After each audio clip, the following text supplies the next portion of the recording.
Maraming salamat po. Thank you, thank you, thank you. Can I greet everybody a Merry Christmas with the hope that we will all be merry this Christmas. Baka iba na pansin ninyo hanggang Christmas, yung gano'n, no? Okay lang. Secretary San Nicola, Mami, Tita Marixie Rufino Prieto, Sandy Prieto, Mr. Charlie Rufino, officers and staff of the Philippine Daily Inquirer, honored guests, mga minamahal ko po kababayan, magandang gabi mo mula sa inyong lahat. Sensya na kayo, nadidistract ko ng konti sa mga outfits nyo. Mukhang matindi program ngayon eh. So, Tita Marixie, ngayon ko lang kayo nakita ganyan ka-casual. I wonder what the program will be a little later. I don't know if you'll release it to the general public afterwards, but I assure you I will be the first person to get a copy.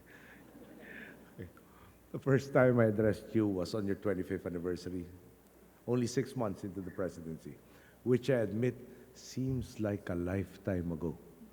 That was the time in which we had reclaimed the promise of EDSA after the lost decade under my predecessor. Fittingly, the Inquirer chose to mark its quarter century by publishing a book to take stock of the Philippine journey as a newly reclaimed democracy. A chapter in our history they chose to identify by beginning with my father and ending with myself. Today, with approximately 204 days remaining in my term, and of course, you know I don't keep count, we come full circle in celebrating the 30th anniversary of the Inquirer and in looking forward to the 30th anniversary of People Power the next year. As you know, it would be impossible for us to take stock of one without involving the other, because the Philippine Daily Inquirer traces its roots to the era of people power. After he declared martial law, the dictator closed down the independent media, giving him absolute control over anything published or broadcast from the time of martial law up to the 1978 interim Batasan elections up to my father's assassination.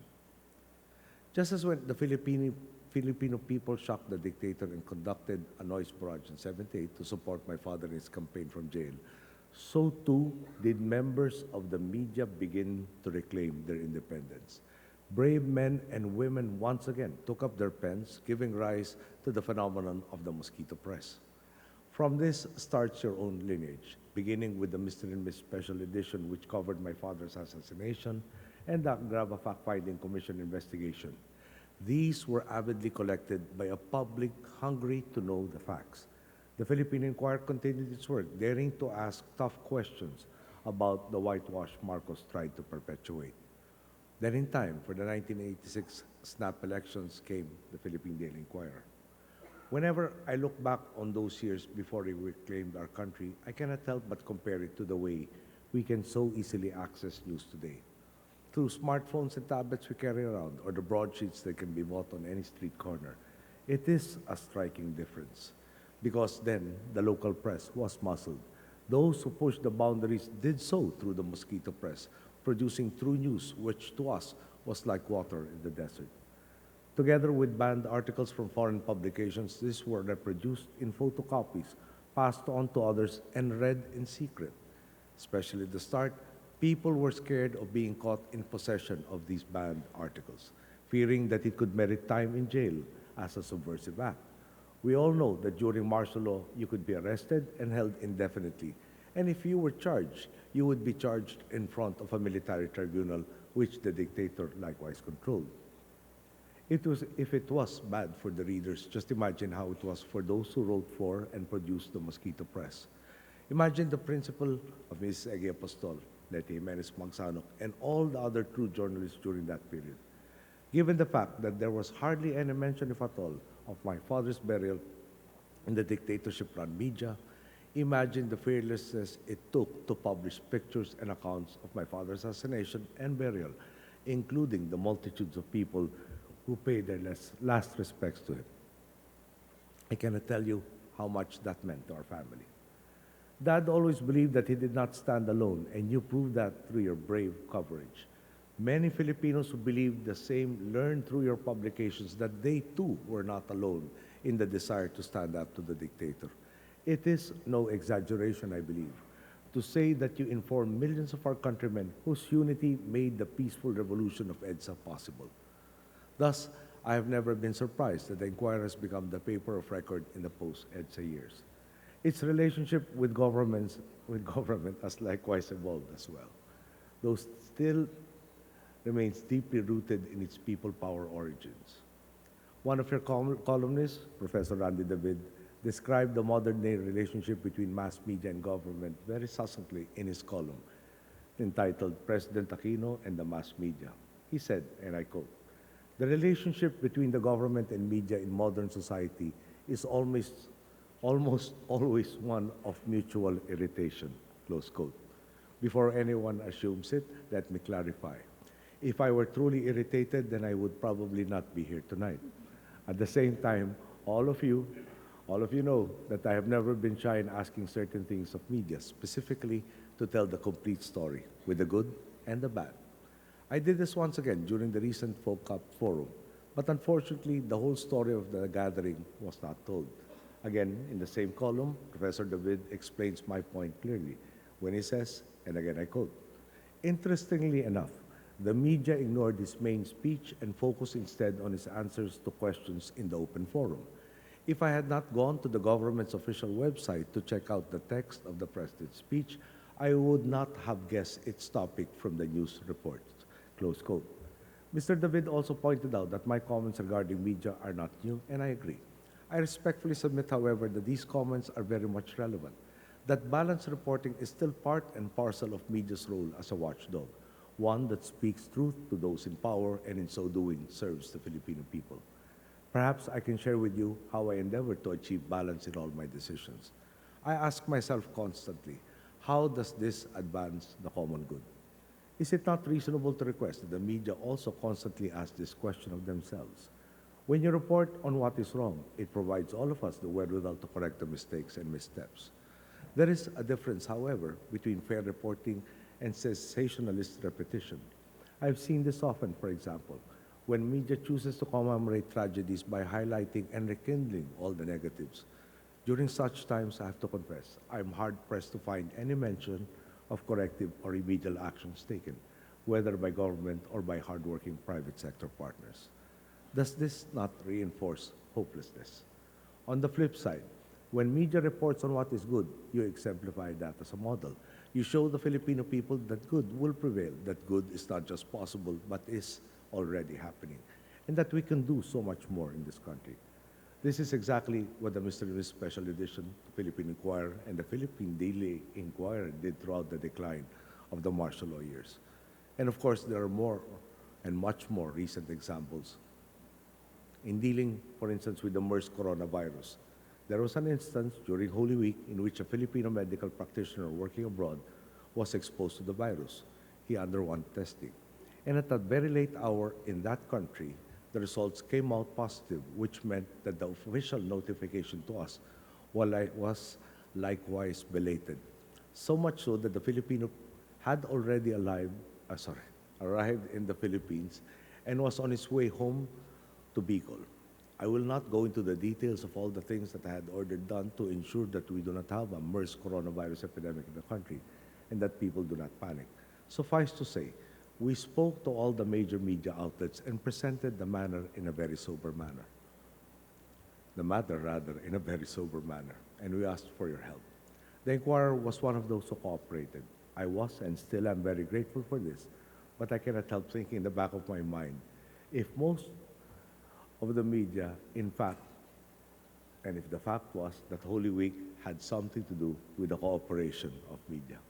I would like to think that it was a conscious decision, that in that situation, you truly asked yourself, how do I help to advance the common good? Let me encourage you, together with all other media, to keep asking yourselves this question. If at times the answer is by telling government what it has done wrong, then by all means do so. Many of my cabinet secretaries can tell you how often I ask them to take action on matters based on reports that I have read in your paper and have seen in other media. At the same time, perhaps I can also ask you to put yourselves in our shoes, in the same way that I always do as president. Whenever I engage an individual or group in a discussion, it has been my practice, because I want to understand the other side, achieve a consensus, and reach the best decision possible, to constantly put myself in their shoes and see the issue from their perspective. When you write your stories, may I suggest that you put yourselves in my position. see what we have, what can be done, and at the end of the day, what is being done. If all of that is still lacking and you believe there are ways to do more, then please criticize us. This will help. This will undoubtedly help us fulfill our duties. Of, if on the other hand, you believe that everything that can be done is already being done, then perhaps you can also write about that. For instance, regarding the issue of traffic in Metro Manila, the Inquirer came out with reports of government's efforts.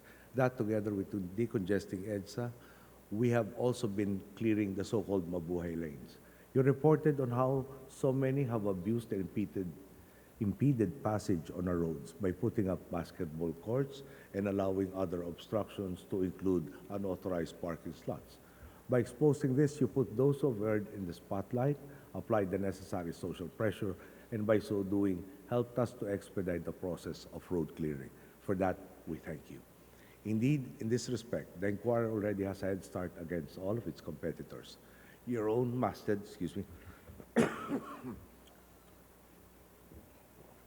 Your own masthead proclaims balanced views, fearless views. That has been proven to me countless times in dialogues with your editors and reporters.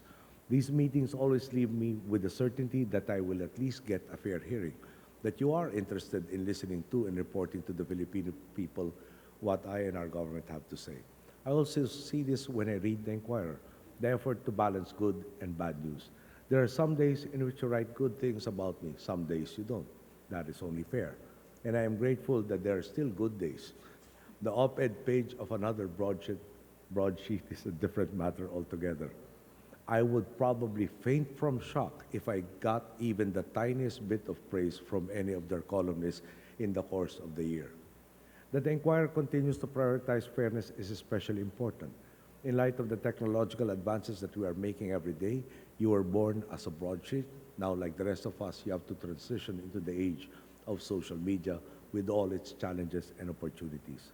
In our most recent meeting a few months ago, I saw for myself how the Inquirer is handling this transition.